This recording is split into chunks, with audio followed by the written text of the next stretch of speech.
नमस्कार दोस्तों, आज हम देखने वाले हैं एनिमेटेड पेल को कैसे बनाया जाएगा और उसे हम अपनी वीडियो में कैसे यूज़ कर सकते हैं। ये वीडियो बहुत ही हेल्पफुल होने वाली है नए यूट्यूबर के लिए और जो अपने वीडियो में सब्सक्राइबर बेल लगाना चाहते हैं उनके लिए। अब सबसे पहले हम ओपन करेंगे पिक्सल ऐप और देखेंगे स्टेप बाय स्टेप नेम और लोगो कैसे बनाया जाता है।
फाइनली हमारा लोगो बन चुका है जिसका उपयोग हम काइन मास्टर में करने वाले हैं।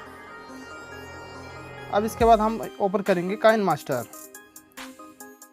और एक नया प्रोजेक्ट लेके स्टेप बाय स्टेप देखेंगे कैसे बनाया जाता है एनिमेटेड सब्सक्राइबर बेल।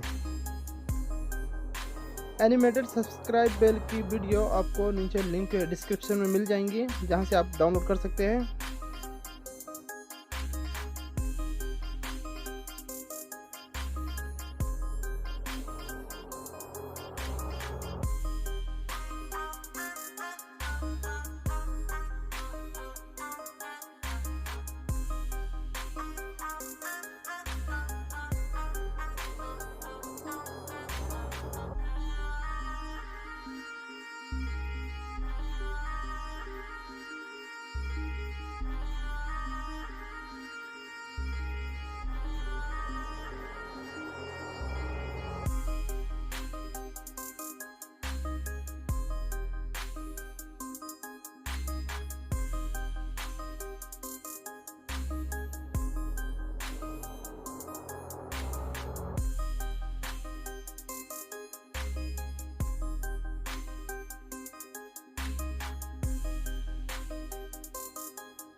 फाइनली हमारा सब्सक्राइबर बेल बन चुका है।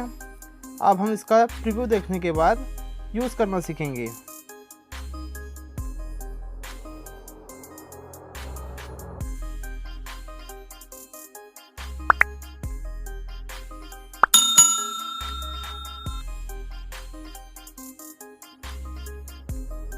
सब्सक्राइबर वेयर बनने के बाद अब हम उसका उपयोग करना सीखेंगे, जो स्टेप बाय स्टेप फॉलो करके आप भी अपने वीडियो में कर सकते हैं।